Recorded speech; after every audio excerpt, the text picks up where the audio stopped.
Amazima nno gakaawa naye nga ge gano. Ekituufu kiri nti nze naawe ffe twali tulina okukomererwa ku musaalaba, ffe twali tulina okuwanikibwa ku musaalaba.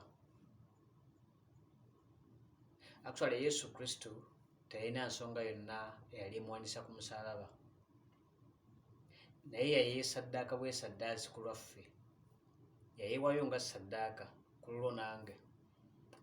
Bwe yatunulamu ku bye twali tugenda okuyitamu nga tetubisobola, n'agamba kitaawe nti ka ŋŋende mbe ng'omutango, mbe nga ssaddaaka ku lwabwe.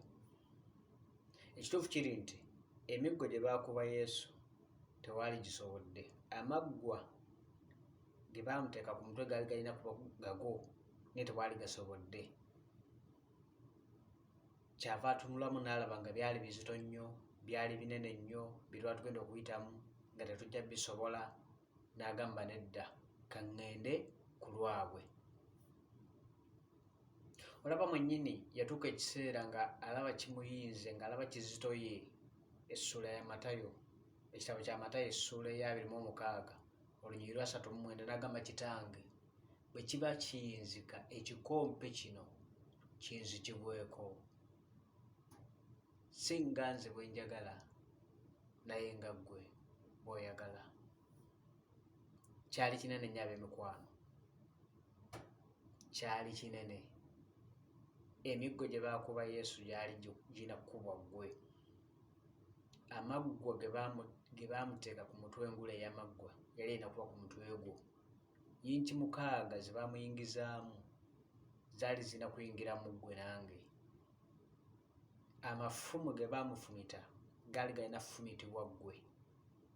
Naye yeebazibwa oyo kubanga yajja n'abeera ssaddaaka ku lulwo nange, ne yeetikka bye twali tisse, bye twali tutagenda kusobola. Kati mukwano gwange, nga tujjukira okufa kwe, okubonaabona okufa n'okuzuukira kwe, lema kulya buli mmere, lema kugenda bugenzi mu birawo bya bbaala kunywa mwenge, lema kulya buli mbizzi. Olaba olunaku lwa mbizzi akantu akabamu kawoomerwa nnyo. N'ekisukkulumako mu kulya embizzi, kisukkuluma mu kunywa amalwa n'okunywa omwenge, nga tulowooza n'okufumiitiriza ku bulumi Kristo bwe yayitamu ku lulwo nange. Yesu teyakomererwa lwakuba nti yali abbye mabaati ga Kalamojja, nedda. Yesu teyakomererwa lwakuba nti baamusanga abikkula bbuutu y'omuntu, nedda. Yesu teyakomererwa lwakuba nti baamukwatira ku mukaamusajja, nedda. Teyakomererwa lwakuba nti yali atulugunya mukozi we, tamusasula, tamuwa mmere, nedda. Teyakomererwa lwakuba nti baamukwata alya mu nsi ye olukwe, nedda. Yakomererwa lwakuba ggwe nange. N'atukolera ebyo bye twali tutasobola kukola, n'atuyitira mu eyo embeera gye twali tutasobola kuyitamu. Therefore, nga tujjukira amazuukira ga Yesu Kristo, tubeere baabuvunaanyizibwa, tubeere beegendereza.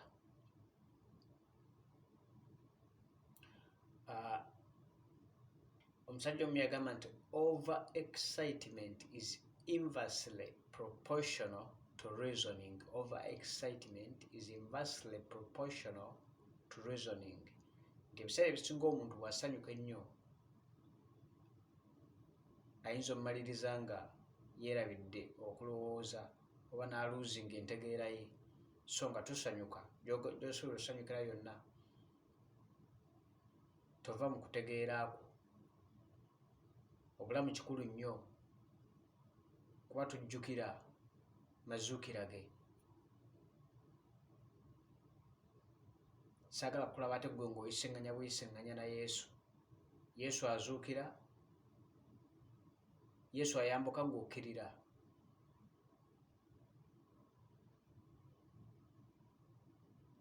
Ava mu ntaana ate gwe ogiyingira. Please, tuzuukirire wamu naye.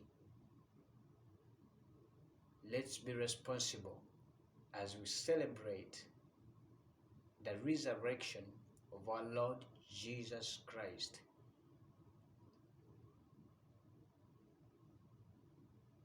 Togenda mu bbaala n'onywa n'oterekeramu kaabuntu, abamu mugenda mu bbaala n'osanga omukazi atamidde n'okutegeera takyategeera, omusajja gy'amusanga eyo n'akukwata ku kutu, akusanze kola lwennyini, akukwanya okkiriza, mugenzi ewuwe, agambye jangu tugende tuzuukirire ewange ne Kristo.